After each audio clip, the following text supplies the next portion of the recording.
Welcome back for another week of Scotch Hour. This is Noah. And this is Jesse. And once again, we are missing our third wheel. I don't know if we want to call it a third wheel, though. But Damn, that was a mistake. Yeah. Oops. We are missing Brian this week missing again. our fourth wheel. There we go. Our fourth wheel. He's having a, what's it called when you pull a trailer? That's a third wheel, right? Yeah. Yeah, he's having a third wheel problem. Fifth wheel. Oh, fifth wheel. He's having a fifth wheel problem. So Brian, last week, he went out to a wedding and went to Michigan, and he was supposed to be back tonight for our recording, and he had let us know he is still in Iowa having some kind of trailer problem. So we miss you, Brian. We are really looking forward to trying that 18. You should stop dragging this out. Abalora 18. Abalora 18. It's all you. We're waiting on this one here, bud. Or are we? Or are we? All right, Jesse. So, what do we have on the docket tonight? This week, Cardhu 12. Cardhu. Cardhu 12. Let's open this up. Different shaped bottle than we are traditionally used to. Looks, it kind of reminds me of like a tequila bottle. Yeah, that's exactly what I'm thinking too. So hopefully the flavor doesn't let down. Now, when I look at the box here and also on the label on the bottle, is that like a woman holding like a parasol or whatever they call, like a little umbrella thingy? It is a flag. Oh, it's a flag. Yes, and the story goes that Elizabeth Cumming warned of an enemy coming, and that's one of the things she's known for. Okay, and this distillery, was it originally created by women, or how's that go? So, the story is saying it is and was originated by two women. Okay. And this is, 200 years ago. But if you look it up, how it is in the history books that I was able to find, it was founded in 1824 in Speyside. So it's a Speyside Scotch. So we've had some great luck with that. By whiskey smuggler John Cummings and, of course, his wife Helen. Okay, now I'm guessing what probably happened, and maybe this is where this story's coming from, is that they probably lost that distillery, and that's where these two women come into play, take over. Is that kind of like, maybe that's what it is? It could be Elizabeth Cummings and her entrepreneurial drive enabled her to build a new, much larger distillery. So you're exactly right. Okay. I thought I read that somewhere, honestly. Where I think I read that at? Is when I was looking at the information for the House Targaryen Game of Thrones Cardhu, and it said something about it being a woman distillery or a distillery owned by a woman or created by a woman or something like that. So I had just a vague memory of that. Yeah, absolutely. Yeah. Which is the whole reason why, one of the reasons why we chose this one here tonight is because we do want to try some of the standard, scotches from the Game of Thrones ones before we do that whole flight series. Yeah, and it does look, to your point, about the two ladies who pioneered this distillery, the new larger distillery, Helen and Elizabeth Cumming. Okay, so they're sisters or what? I'm guessing. Oh, it doesn't say on the. It was a sister and a sister-in-law. Okay, sister and sister-in-law. That would make sense, I guess. We're hoping. All right. So again, interesting looking bottle. A little less cylindrical, a little more square. Let's give this a little taste. Do we want to talk a little bit more about its history now, or after after we taste it? Let's talk about it while we're swirling it vigorously. Is that appropriate when we're talking about a Scotch distillery from created by two women? That we're going to helicopter it. All right. We're going to helicopter. That's right. So one of the things, this it smells pretty good, even just from the onset, like last time, like the last one, that Morlock, I was like, whoa. But this one I can. It definitely smells a lot more floral or a lot more lighter or something. I'm getting a little apple repair. Okay, I'm still swirling it vigorously, doing my helicopter move here. Hey man, you better slow down. You're gonna take off. So Diageo at some point did buy this distillery, and it turns out, as we found out, that they are a big piece of Johnny Walker. Yeah, they're supposed to be like the core or the heart of Johnny Walker blended scotches. That's right. Now, talking about Diageo, right? I don't know if you saw this though, but Diageo liked this scotch so much, and it took off really well in Spain.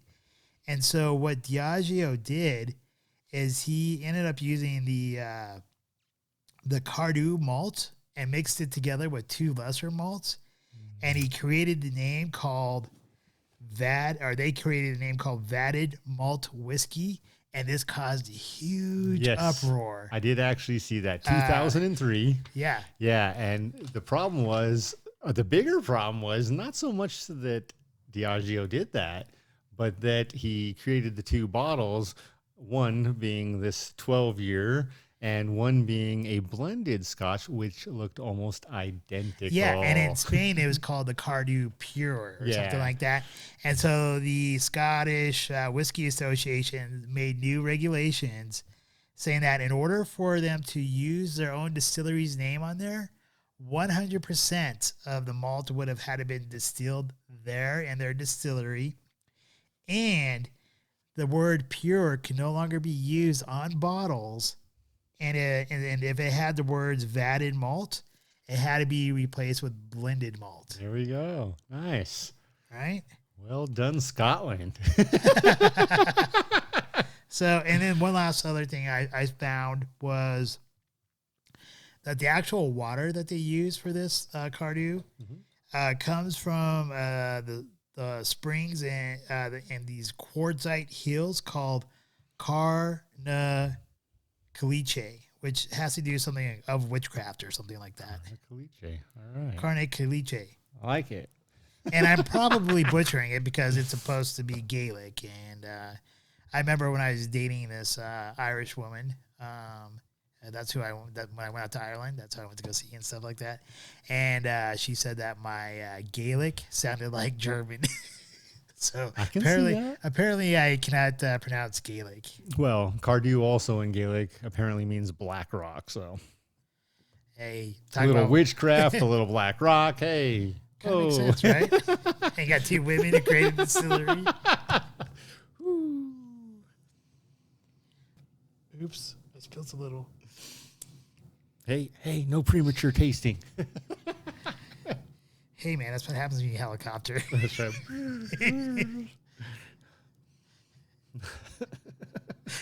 The whole helicopter thing reminds me of that movie, Dexy.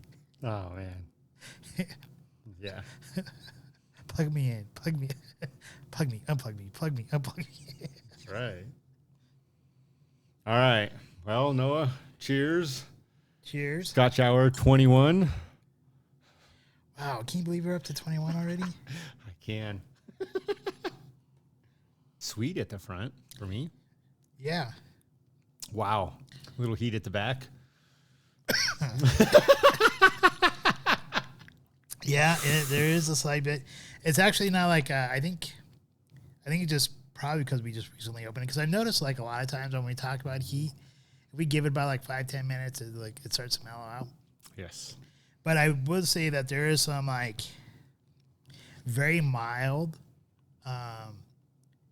like citrus, like the pear or like pear apple, with a like maybe like honey. There's like a coat of honey there. Something very much so coating the tongue. And the finish is really mild. Like, I would say like even like the mid palate to the finish, you might get like a hint of peat. And almost no smoke whatsoever, but you do get like a slight oak, like hint, like it's everything about this scotch is like pretty smooth. It is smooth. I was going to just say, but it's all like hints. Mm-hmm. You know, it's very like, you can tell there's like a lot of complexity. There's a lot of flavor. There's a lot of great stuff going on here. But none of it really wants to come out and say, hi, here I am. It's all kind of like hints of it. Like it's there, but it's like, I'm not really going to show myself, but I'll give you like a slight hi. What's up? What's up? It's not like, what's up? It's more like, what's up? What's up? What's up? Hey, baby. What's up? It's like a head nod. Yeah. Hey. How you doing? Instead of the whole like full out, full out, what's up? It's like cat call. Now, thinking back a week ago, Mortlock 12, also mild on the palate. This is way more mild. You think so? Yeah, but I think it's a lot more balanced. And where Mortlock was forgettable, I wouldn't say this is forgettable, but I would say it's very just like, you know how you said Mortlock would be good for a new Scotch drinker? I think this is better. To me, this has like a nice hint of sweetness, a nice hint of honey. It's like light bodied all the way through, and the finish isn't all that bad. No. And yeah, definitely this like out of Scotches, I say this is more on the finesse side. Yeah, and Mortlock. No offense, it's not that you weren't memorable; it's that you were just forgettable. No, I mean Mortlock was actually. I mean, it was a. No, I agree with you. I mean, it had good flavors. Obviously, I've already forgotten. I mean, there's a lot of good stuff that was in Mortlock. It just wasn't like for the price point. I'd rather buy something else, and honestly, I would rather buy this over the Mortlock. And almost identical in price, very similar. Yeah, like $55. I think this was right around that price point. Over at Total Wine. Hey, shout out to Total Wine. Yeah. Thank you again. You guys have some wonderful prices and a great Scotch selection. As far as recommendations, I don't know. Yeah, we don't take your recommendations. Yes. But my kids are thanking you for me spending their college tuitions there. I will say this about Total Wine, right? The one Scotch that they recommended to us was Scarabus. And I will say that one up front, when you first open it, I'd say there's a lot of promise. But like 5 minutes later, it's like, whoa. I'm trying to remember. Didn't we have a big old beer before that? I know I did. Was that the night we did we went to the Yard House? Yes. My taste was skewed. I claim the fifth. 1, 2, 3, 4, 5th. Well, that's definitely wasn't the night where we just drank beer for dinner. All right, so Cardhu right now sitting above the Mortlock. Both 12 years. Again, this is a space side. Not bad. Not bad at all. Helen and Elizabeth, thank you for your efforts. And I would say that they are very solidly in the mid-range. Yeah. Now, here's a good question, a question dear to my heart. You and I very much about our single malt scotches. Yes. Does this almost remind you, and not that there aren't great blended scotches or whiskeys, just not our taste. Exactly. Does this almost remind you of, and I'm going to say it, a blended American whiskey? Huh. High end. Johnny Walker. It doesn't necessarily remind me of Johnny Walker, but I can see how one would get that since it is like the core. It's just a thought. It's man, I haven't had more than a smell of Johnny Walker since college. Well, Johnny Walker is a Scotch, so it's a blended Scotch, and I don't drink blended Scotches. Right. I refuse. Like even the Johnny Walker Blue, I was not that impressed with it. It's not bad. It's not bad, but it's not like I'd rather drink a good single malt Scotch any day of the week. For the price point, $200 and something, I could get a way better single malt Scotch. I don't disagree. I fully agree. I think that's part of the craftsmanship that I appreciate about all of you single malt Scotch producers, distillers, is that that's what it is. It's not just mixing and blending. Now, I will say, ironically, man, I love a great blended wine. Yeah, I love blended wines. I mean, that's one of the best things about Bordeaux is that they blend grapes, and they're usually pretty solid at it. But yeah, here when it comes to scotches, I am not a fan of blended scotches. And if you're asking about like a blended whiskey, like American whiskey, even there, I'm kind of really particular about my whiskeys. I don't really like sour mash whiskeys. I really like rye whiskey. All right. Now, I did read something else that the water, if you had some water to this Cardhu, that it will open up a little bit more floral stuff. So, to pretty much stay with tradition, let's go ahead and Brian, this is yours. We'll drink that. And we forgot the tongue, so we're just gonna have to finger this one here.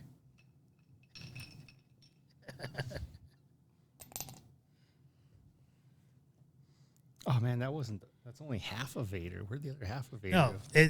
that's actually half of a stormtrooper. Brian, there's your half of a stormtrooper. That's Vader. Vader's all together. All right, Vader.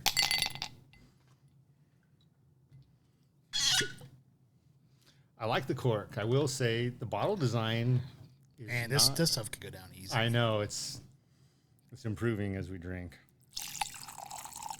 That initial like is actually gone. I don't even taste that anymore. One for me. One for Brian. You're not even gonna try it with the ice.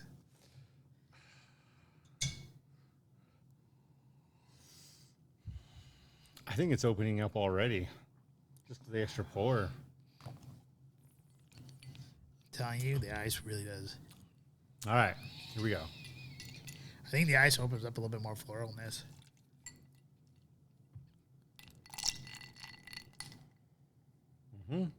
Immediately. Yeah, immediately. Like before, it was more like apple, pear, or something like that. More citrus on the citrus side. As soon as you put an ice cube, it opens up like a more floral sense. More like I'm not sure what kind of floral sense, but it definitely is like a lot more of a flowery type of.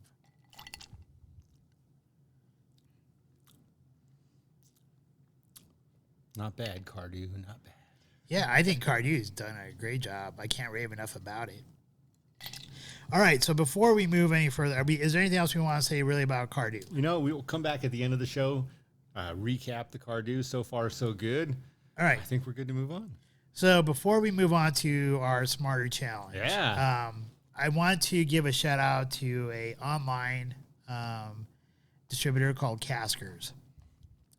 Caskers has some really phenomenal scotches on their site that they're selling, and they range anywhere from like these like as low as like the 5-year Wee Beastie, all the way up to like a 50-year, $27,000 Highland Park.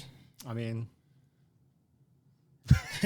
You mean what? I'm like waiting for the answer here. I'm in. You're in. 50 year. I'll drink you. I'll drop it off. I'll drink you. It costs as much as some people make in a year. You know, Not, I love Keanu Reeves. It's, you know, like his girlfriend. Bring her in. She's old. Must be delicious. Okay, so we're off the rails. Anyways, Caskers, I had Sorry, Caskers. Caskers, I ended up ordering a couple of bottles from them in order to complete our Game of Thrones set. And I ordered 2 bottles of the House Targaryen and 2 bottles of House Stark, which is the Dalwhinnie. And when they arrived without their tins. So I contacted their customer service, spoke to a guy named Nathan, and he was really great. Customer service was awesome. They didn't quite resolve my issue yet, but they are working on getting me the canisters for the bottles, because I did say how we had purchased 2 of them in order for one for us to drink in our flights, and then the other one to have as our collection here. And I was letting them know that without the tins, it drops the value of the collection, and I feel that's very important for us, especially since we are a Scotch show. Yeah, that we have the full amount. We have all the tins and all that for that. Well, let's be honest. We've started a collection, something we plan on building for a long time, and sharing and celebrating even longer than that. So yeah, it is important. Yeah.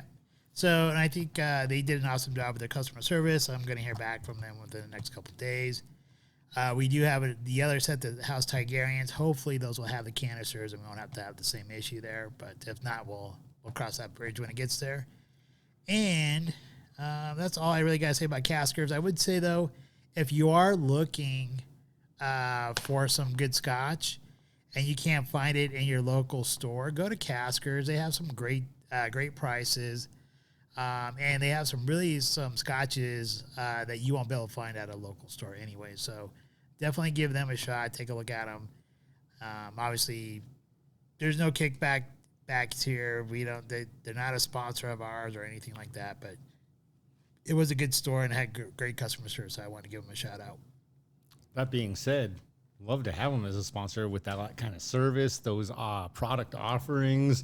Oh yeah, it'd be amazing. Oh, and they do have some clubs, too. They have, like, the American Whiskey Club where you get, like, 2 American whiskeys every 3 months. Right. Although that doesn't really suit us. Right.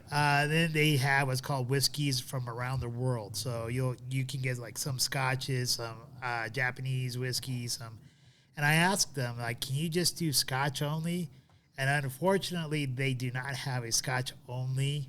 But they said that they would take it under recommendation. So light bulb, let's just beat them to it. Yeah.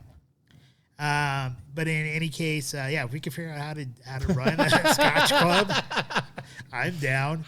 There are ways, I'm sure we'll look into it. Another mention I want to put out there is dinner tonight. Okay. Yeah. Well. Yeah. I wasn't quite sure if we're ready for dinner. Let's talk about it really quick. So. Totchaos at the 20 Mile Brewery. Now, no, it's a pub. It's not a brewery. 20 Mile Pub. Are you sure you didn't have a bunch to drink? You ate dinner, right? I mean, we had a couple beers. So 20 Mile Pub. I was not driving. Do not drink and drive ever. And but 20 Mile Pub. We had some tachos. You went with the lettuce wraps. I went with the lettuce wraps burger. Were great. Yeah, and the service was, I'm going to say, fast and friendly. It was. It was fast. Great. It was fast. It was friendly. They didn't bug you. They showed up when they the food was delivered quickly and perfectly cooked. And perfectly cooked.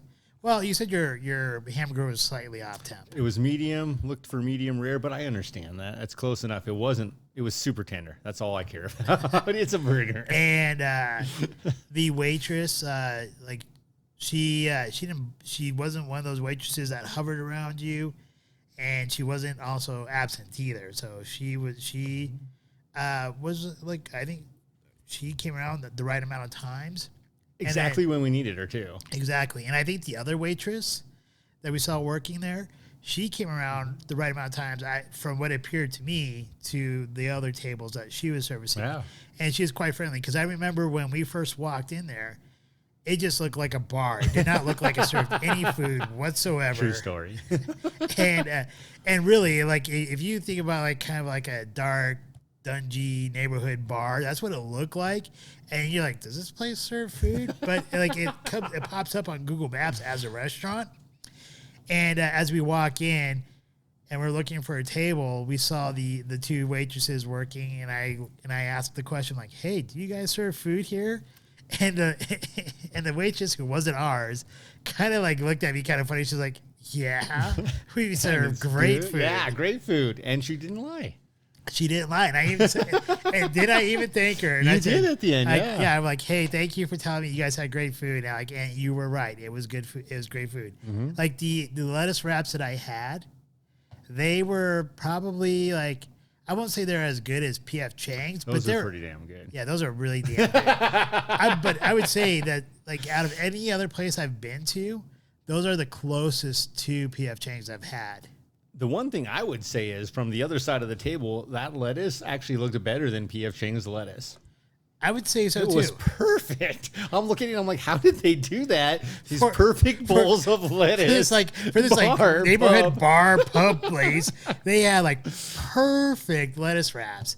Like that's one thing. Like when you have lettuce wraps, they have to be great lettuce wraps. Oh yeah. And they, like sometimes you go someplace and they have like these lettuce wraps, and they like are piecing together like a bunch of like pieces of like lettuce, and you're like, thanks for what the putting hell salad is this? on my plate. Yeah, like, what is this? I didn't ask for a shredded lettuce. I wanted a lettuce wrap. Yeah. The one thing that kind of like threw me for a loop in particular, Noah's asked me, all right, where we're going? And I'm like, well, this is the 20-mile pub. So let's go to 20 Mile Street. We didn't even go to 20 Mile Street. So do not look on 20 Mile Road for the 20 Mile pub. Yeah, it's not even on there. It's like off of it. It's like a slight bit. But thank you, 20 Mile Pub. Great food. Yeah, it's great food. Drinks. Fun service. Yeah, You guys were great. Yeah, and I would say, we got to talk about the Totchaos, because we did review Totchaos at another place. Sportsbook. Yeah. Sportsbook Totchaos. I thought those were the bomb. Full picture, yes. Yeah, and I will say here, when I compared the two Totchaos, I can't really tell that they're using tater tots necessarily at Sportsbook, right? Because they have like a lot of toppings on there. It tastes really great, and I would say it does represent like nachos, but without chips, but using tater tots. Yes. These Totchaos, they had like loose tater tots all over the place. Yeah. However, they had some great smoked pork or whatever it was. That pulled pork. Delicious. And that pulled pork with that barbecue sauce on it. That fantastic. Really, that fantastic. It really did make up for the actual look of like all the loose tater tots. And so if I had to go like, hey, which Totchaos would I go with? I don't know. I agree with you. I don't know which way I go. I think it would have to be a kind of a mood thing here. Do I want like the barbecue pulled pork Totchaos, or do I want like Totchaos? How about throw in the other piece is, do you want more food? Because the last time at Sportsbook, the actual entrees were not as impressive as the entrees this evening. So I'm saying if I'm going full meal, not just Totchaos, I'm going to 20 Mile Pub. If I'm going just for Totchaos, I'm going to Sportsbook. Yeah, I guess so. Yeah, I could see that. Location. I will say though, ambiance and the way it looks and everything and like that. Sportsbook. I think Sportsbook has the better inside. Whereas I think, like I said, like it's just like a neighborhood pub. Yeah. If you go to the 20 Mile Pub. A neighborhood pub with like a veterinary clinic down below. I thought it was a pet hotel. It is a pet hotel. I just assume they're taking care of those pets in more ways than just sleep well. In any case, I would say shout out to 20 Mile Pub. Mm-hmm. They did an awesome job. If you are in the Parker, Colorado area and you listen to our podcast, please stop into 20 Mile Pub. I highly recommend them. It doesn't look like it'd be a place with great food, but it does have great food there. And just let them know that you heard about them through Scotch Hour. Once again, it probably won't get you a discount. They probably be like, certainly. They'll probably be like, who the hell are you talking about? Once again. But it helps us get our name out there when we go to local places, and I really believe that you will like that place. Yeah. That's just my shout out for them. I don't know if you have anything else. I fully agree. I thought it was, walking in, same thing with you, a little bit of that shock and surprise where it's like, huh. I remember me asking you, like, are you sure you want to do this place? Like, maybe we should go somewhere else. Those were his words verbatim. He actually mastered that. It must be on auto replay or something. And I was just like, yeah, let's give it a try. Yeah, I wasn't going to. I was like, this place is not worth it. We went there. We knew the Totchaos were on the menu. We wanted to compare. We did. Again, great. Impressed. Yeah, good food. Yeah, great food. And I think you get more Totchaos, though, with Sportsbook. You do, but you don't get the pulled pork. Yeah. I mean, sometimes you get what you pay for in different ways. Again, if I'm just going for Totchaos, I am going to Sportsbook. If I'm going for that burger, I'm going to 20 Mile Pub. Yeah. You guys' burger that you got at Sportsbook sucked. Dude. They tell you get cheddar, you got like some American cheese. Velveeta, American, melted perfectly. Yeah, Plastic cheese. Yeah. It was, I wasn't as impacted as Brian. He has a reaction to it, man. Like, I was just like, this does not taste like cheddar because it's not. Cheddar has flavor. American cheese, not the same flavor. It's like this plastic rubber crap. It does have its place. Nowhere. It does not have a place. All right, I got nothing. All right, so thank you again, 20 Mile Pub. Thank you. We appreciate it. We do. And thanks again. Thanks for the wonderful customer service. Yeah. All right, time for Smarter Challenges. Smarter Challenge. So this week we were supposed to talk about Tartaria. Tartaria. Masters of the Universe. Almost. let's get real. Hey, man. G.I. Joe. All right, so Tartaria. I know this is... oh, you know what I forgot? I forgot to bring up the tinfoil hats to talk about this topic. Oh, well. I bought them specifically to talk about this. Brief interruption. If you want to go get them, big. Nah, I won't get them. But if you do notice, I am wearing my International UFO Museum hat this week. That's a great hat. I should have worn it last week, but I'm wearing it this week, and we are talking about a kind of weird subject anyways. So I think it kind of applies anyhow. So just make believe my UFO hat is in place of tinfoil hat. All right. Easily done. So, Jesse, as you were to go and research this fine topic of Tartaria, what did you learn? Well, Noah, what I learned was there are lots of folks with different opinions. It was kind of interesting. So I went down this rabbit hole, if you will, and I tried to absorb too much information and absorb not enough because of that. You know, like a sponge, you got like one glass with a couple of teaspoons of water, and the sponge will hold a couple of teaspoons of water, and then you got a pan that's got half a gallon, and I went for the half a gallon, and yeah, did not master that, but it was very interesting. So you're dating back a long time. Yeah. You know, I'm trying to remember, is it 2,000 years? I'm not sure how long ago they say it was, but I do think the maps... The maps are 200 years. Weren't the maps like 1600s? Yeah, a few hundred years. So 500 years because math. But you got the maps dated back 500 years. But the actual Tartaria stuff goes way thousands of years. Literally thousands of years. And so this is where it gets very interesting. If you will consider, as I learned, Tartaria, is this giant chunk of what was a large, vast portion of what is now Russia, Asia. And it was originally believed to be Irish. I don't think Tartaria was Irish. Which part? What was Tartaria? I think Tartaria were their own people. Right. And then their technology was went passed to the on. Irish. Went to Okay. the Irish. Okay. So here's where it gets interesting. If you look at this is where I had a lot of fun and absorbed too much information. If you look at some of the other very advanced civilizations, not that some of these are directly tied to Tartaria, the Aztecs, the Egyptians, Atlantis, but most notably Atlantis. Atlantis absolutely has a tie. There is this theme of knowledge.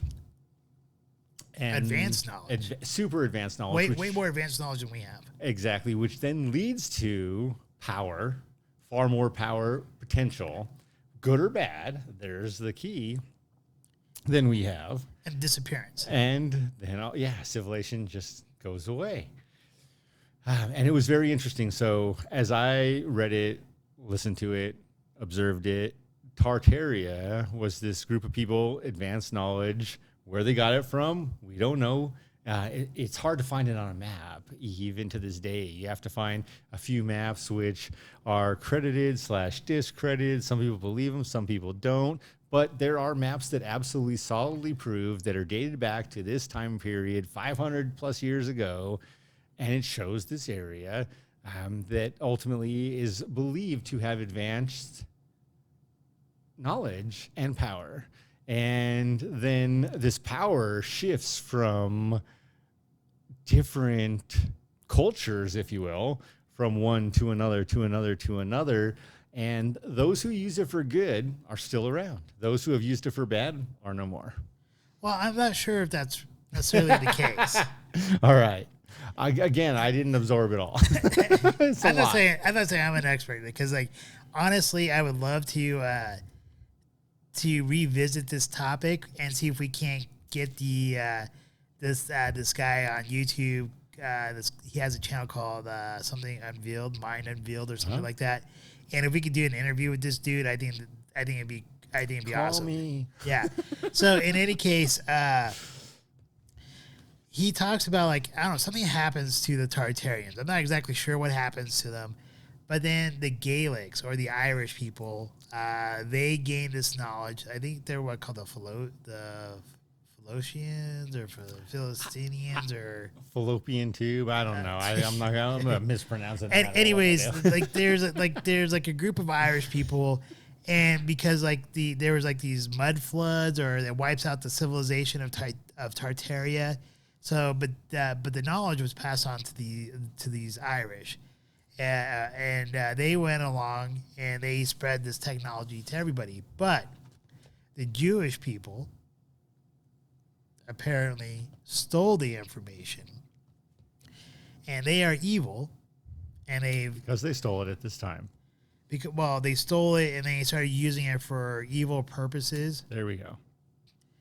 And when they stole it and started using it for evil purposes, they are still around today. So one could almost say that they are kind of connected to the deep state, possibly, if you watch a little bit. I think he kind of makes that connection in his videos. This guy from Mind Unveiled. I could be totally wrong on that. He does. I remember it. Actually, do you remember that? Because I'm like, there's no one talking to this guy again. But you really have to take a look at this theory of Tartaria and this advanced technology that they have, and this history that he's talking about with it, definitely with an open mind, because he actually brings about evidence written from books from authors. He brings about other things that proves or maybe backs up the dots that he's connecting. Right. And one of them is this French book that's in the French Museum or something like that. And you can go online and you can pull up the pictures, and it shows that in the 1800s, 1700s, maybe even before 1800s, 1700s or whatever, or even before that, where they have these skyscrapers built.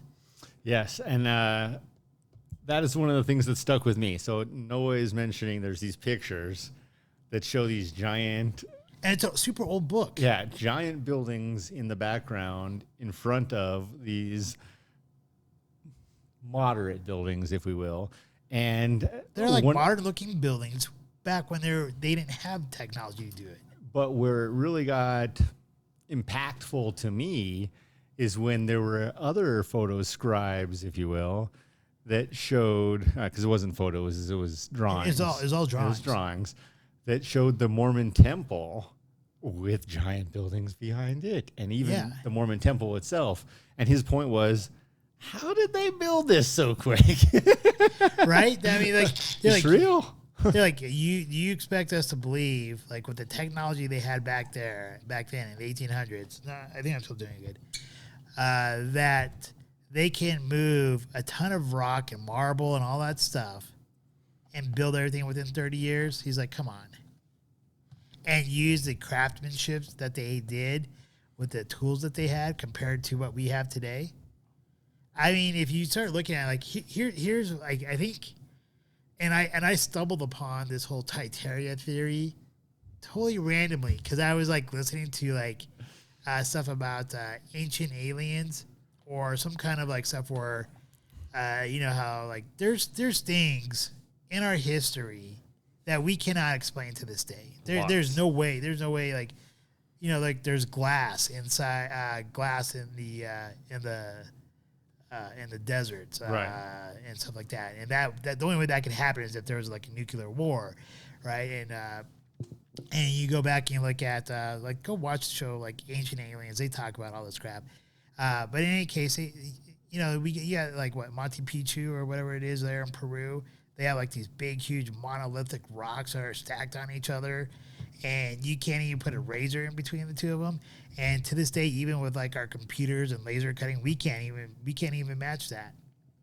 So there's things that are on this earth that we cannot explain, and and we're supposed to believe like stuff like how the pyramids at Giza were built by a bunch of like slaves.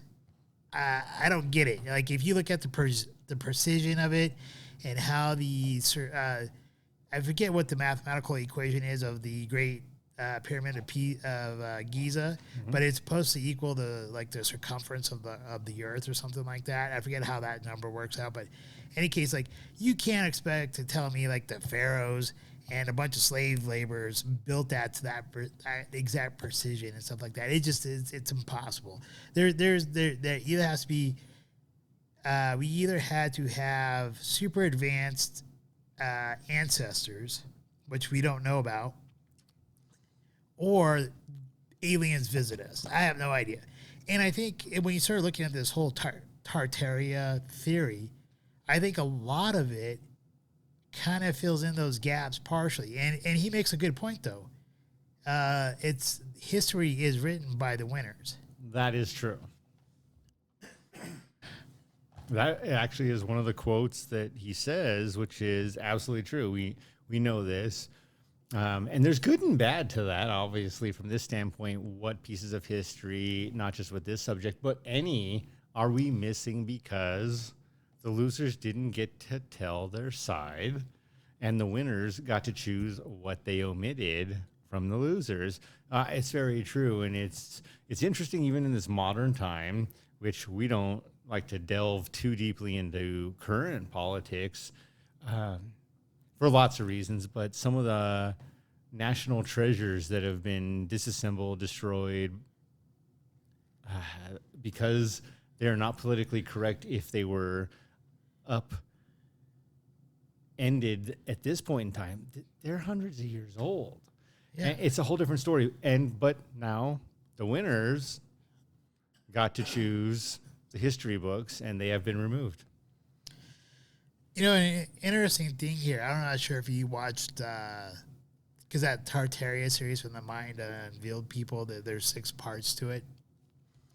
I think part 4, maybe it might have been part 5. He talks about planes and how the Wright brothers, that film with the Wright brothers, that's actually a fake. I don't doubt it for 1 second. They also talked about, not necessarily in that episode, but about the Titanic and about how I didn't see the Titanic one. Yeah, maybe I did. Or they talked about the Titanic being a steam engine that was so efficient it created concern for fossil fuels, and so maybe there's another reason it sank.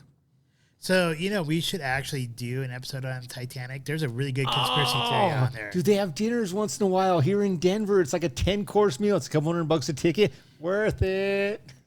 Seriously? Yeah. Yeah, because I'm telling you, there is it goes back to, I think it's called Jekyll Island, which is the island off of the coast of Georgia. Okay. Near Savannah, I believe. And that's where they created, I think it's called the Creature of Jekyll Island. Okay. But that's where they created the Federal Reserve. And all the people who opposed the Federal Reserve Bank or the creation of it, a mass majority of them were on the Titanic. Weird. Isn't that odd? So weird. So anyways, yeah, we should do maybe a smarter challenge or a topic on that one of these days. Any case, going back to Tartaria, but So he was saying like the film that they did there of how like the Wright brothers flew. He pulled up one of the famous footages that they have there. And he's like, look at the people.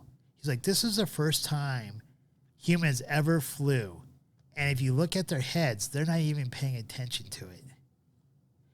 And he was saying like how in the 1800s, even back then, they had a capability of superimposing an object on top of other pictures, and to create film and make fake news. It's an interesting point. Wouldn't be very difficult to do. Oh man, it is interesting. So you think about it, like if they're doing fake news way back with the Wright brothers, how much of our history is fake? Well, we still question the waving flag in the wind on the moon.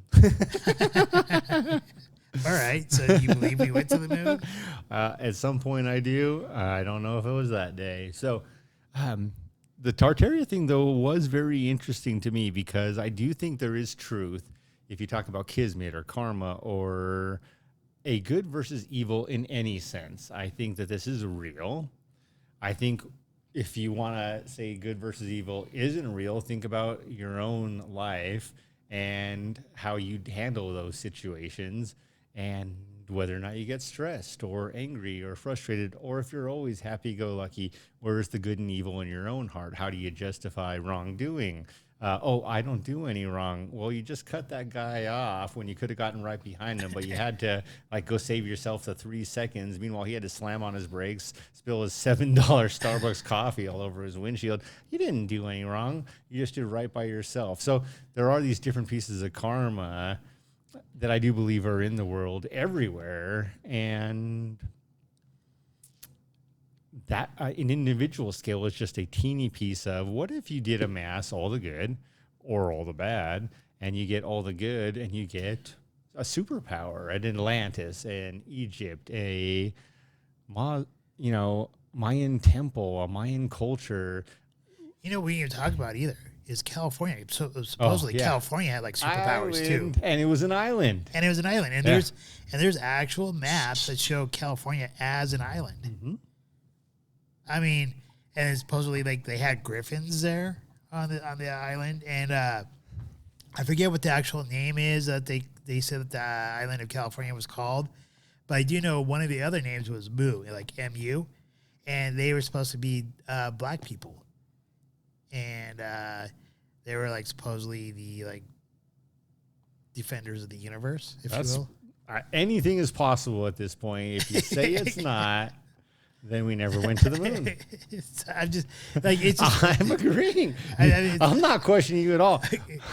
I'm fully agreeing. And then also like the technology that they use there, right, in Tartaria, it was like all free energy, is all like energy pulled from the ether. He mentioned something about how like a lot of these like old buildings like that are even still existing today didn't have bathrooms. So how is it they didn't have bathrooms? Did they not follow code? Well, I think he said something about like how whatever they ate or the nutrition that they had, they didn't create waste. I'm not really sure. Like this part's like really weird because like how is it there was no bathrooms? I mean I can kind of see like how there wouldn't be modern day bathrooms, but whatever. The Aztecs had bathrooms and a sewage system and also a water flow system, so it's out there. But I agree with you that it's interesting to think about the different pieces. And he's talking about even like how did like he's like you can't really say like these fireplaces heated up these like huge palaces and stuff like that. So they use some kind of like radiant energy. Absolutely, that's why they made them out of stone. Yeah. Yeah. So and then he also mentioned something about Nikola Tesla's information came from Tartaria. Yes. Did he not? He did. Okay. But more importantly, his point with Tesla was this conspiracy, potentially, or theory that we Tesla's know goal, we know the government basically hid Tesla's information, books. and J.P. Morgan and them did not want to have Tesla's information distributed because of its free energy, and they can't make money off of it. That is exactly what it was. Is Tesla's whole goal was, and that's why Edison was against them too. Yeah, Tesla's whole goal was to supply free energy to the world. Much like with the Titanic, you make anything more efficient, better for all consumers, you make it worse for a superpower.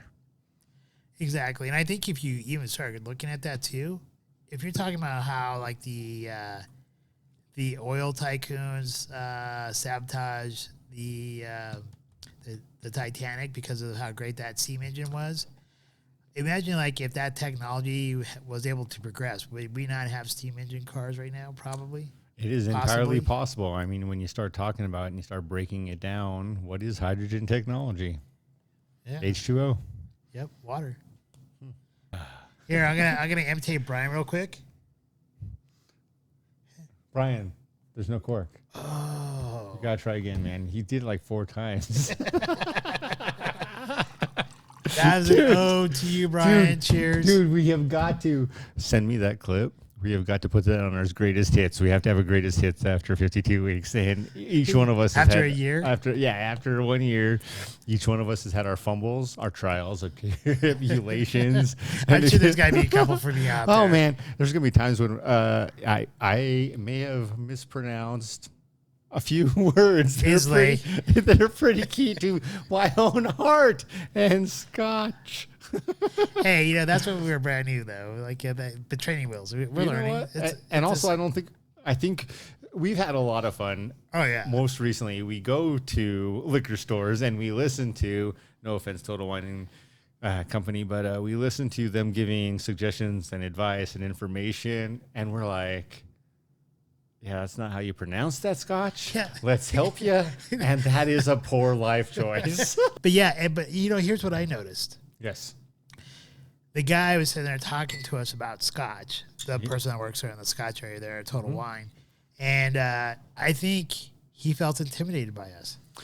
And that was not intentional, but he started talking about Scotches to us, with us. But that's not really how it felt at the beginning. It felt like he was talking about Scotch to us. And then once we unleashed our knowledge, which is minuscule compared to some of you guys out there, I'm sure. Yeah, there's a lot of people that have like way more knowledge about Scotch than we do, and how we have a podcast where we talk about Scotches. It almost felt like he was like he backed away. Yeah, he wanted to stop talking with us and literally wanted to leave, and that was not our goal at all. So please, our goal is really our goal is not to seem like we're like way better when it comes to Scotches or anything like that. We make errors. We're just supposed to be like a few, like 3 friends or 2 friends in this case, having fun, drinking Scotch, and really just sharing like our experiences with you to bring, hopefully share these Scotches with you guys to where you would want to enjoy them as well. Absolutely, and that is true. And I think that's one of the things that's important to me. Yes, having fun, absolutely important. But one of the things we talked about when we decided what were our selling points, what were the things we would sell ourselves as, we both believe in being people who help others in one form, fashion, or other. Education. Yeah, being mentors of some sort. Yes. And Brian's a teacher, so I'm sure. Absolutely. And with that was part of it. It's not about, hey, I know better than you. Well, maybe once in a while when you get the smart ass and you want to slap them. Yeah, that's what it's about. But it's not about that. Usually it's more about, hey, here's how it's pronounced. Have some fun. We had it. Here were our tasting notes. They may not be the same as yours. We love X, Y, and Z. And it's been this fantastic journey. Not true at all. You do have to choose your smarter challenge. Smarter challenge. My smarter challenge this week is, and I think this is important because I have a couple that are out there looming, if you will, but they involve adventures. And Brian not being home yet, I want to make sure you guys have ample time to do those future forward. So this time it is pick your favorite artist. Ooh, I got that. Painting, drawing, sculpture, any of the 3. So got it. I'm sure you do. I do too. And then 5 reasons why. And then bring one screenshot, picture, photo, print, whatever you want of one of your favorite pieces by that artist. Okay. Done and done. Yeah, I figured, man, this is an easy one. That was an easy one. But you bring up a little bit of history. We get to talk about it. And I wonder. I would have to do a little bit more research on the artist. But yeah, I already know who my artist is. I already know what painting he has done. Here's the final tidbit. How does that relate to your favorite Scotch so far? Ooh. Yeah. That might be tough because the artist doesn't really there is a lot of complexity in his work. There you go. That's what I'm talking about. You'll find the reasons. So, list off, we'll say just 5 reasons why that artist relates to your favorite Scotch. Okay. That works. All right. Do you want me to start the close and then, and then you finish it off? Yeah. Well, I mean, start with the wrap up with the Scotch. Yeah, dude. Yeah. Great gold color, smooth.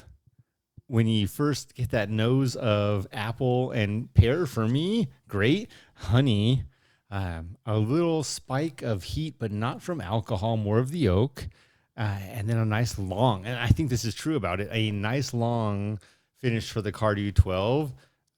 To your point, this might be the perfect starter Scotch for our viewers who are not sure what they like.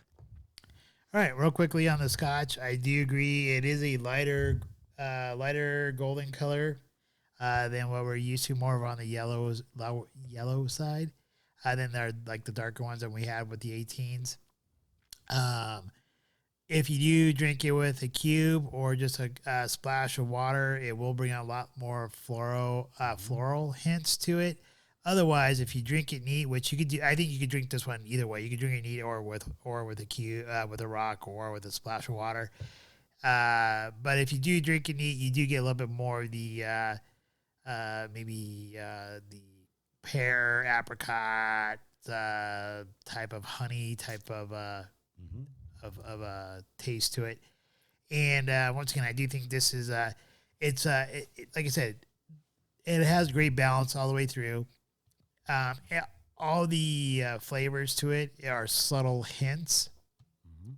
Not one thing stands out more than the other, really, which creates great balance and complexity to it, especially for the price point of $55. And if you're not sure if you like peat or smoke, that's fine because there's very mild peat here. Just like amounts. Teeny tiny, and honestly, I don't taste any really smoke to it. You do get a little bit of oak. And overall, I do recommend this for a beginner. Yeah, agreed. And it sits solidly, and I say solidly, in the mid-tier type of scotches that we've tried. Especially for a 12. Yeah, especially for a 12. Now, so that's it about the scotches. Thank you for your time, for sharing this hour of your life with us. Hopefully you got to enjoy or learn a little something about Tartaria. Look into it. It's actually very interesting. It's much more complex than you might think. Don't believe you'll understand it in an hour. So give yourself some time. Fun subject. Cardhu 12, great beginner Scotch. 20-mile pub. Go and have some fun there. It is not what I would like. For me, it's not a sexy bar, but it's a great pub.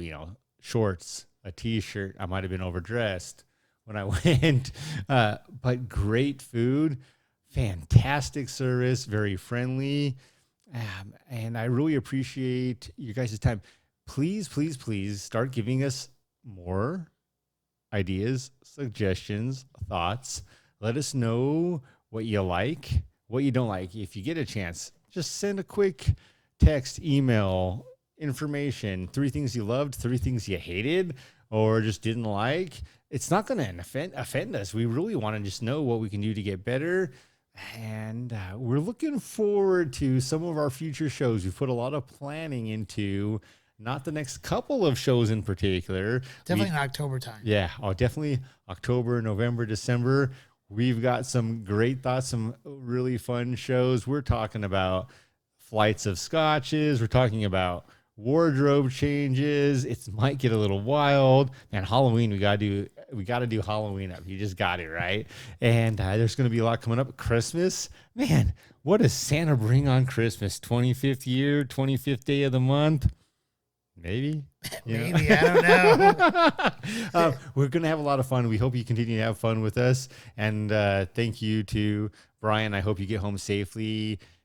Any sort of mechanical problem is just not fun. And take care of your family. We look forward to seeing you soon.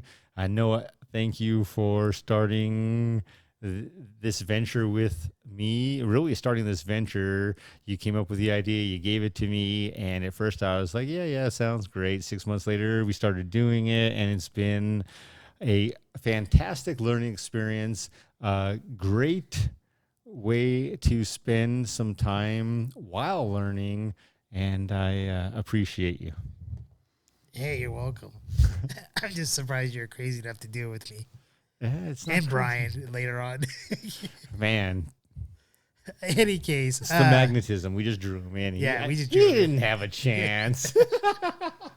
So, once again, thank you everybody for watching us. Thank you for Total Wine having great prices to allow us, and a great selection for us to peruse your selection there, so we can have new scotches to try every week. Thank you to 20 Mile Pub. You guys were phenomenal. Thank you, Caskers. Your customer service was great. Hopefully, you'll give me my tins.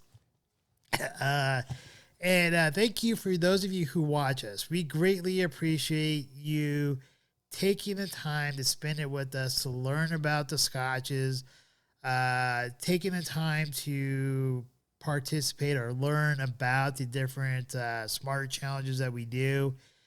Some of them, it's all about us growing as people. Some of it talks about art. Some of it talks about, doing research on like new subjects, things like that. Or even having some funner things like talking about music from different decades. It does is it helps us, and hopefully you, if you participate in the smarter challenges, grow as a person. And really, what is life if it's not about experiences and growing as a person and becoming better? And with that, we hope you continue to do that with us. If you liked our episode, please like, share, and subscribe if you haven't done so already. And also, if you really, really do like our material, or you like us to see us go that next step further, please become a patron member. We do have the patron level starting as low as $1 a month. This just helps us improve our equipment. Allows us, because it does take time, takes time to edit, takes time to create the material, takes money to buy the scotches, to learn about the scotches. So all this stuff is being put back into Scotch Hour, and we are going to be utilizing it for things like renting out a theater for our fans here locally. We'll probably be doing something later on that will apply to everybody who is not here locally as well. So we would appreciate that as well if you became a patron. And you can always find us currently on YouTube for our videos. We're also on Rumble for our videos, as well as like the audio side of things. We're on Podbean. We're on Google Podcasts. We're on Spotify, Amazon Music, and Audible Podcasts. So with that, we just want to say thank you once again. Please come back next week. Same bad time, same bad channel. Or same Scotch time, same Scotch channel. Yeah, man. What's going to happen on Halloween? What are you going to dress like? I don't know. Time will tell. And with that, we'll just say have a great night. And for our patrons, we will do another short segment for you guys, talking about something briefly here after this. Most likely inappropriate. Just saying. We hope you enjoyed this evening's episode of Scotch Hour. If you did, please like, share, and subscribe. Also, if you have not done so already, please become a patron member, with memberships starting as low as $1 a month. Thank you, and hopefully you have a wonderful evening.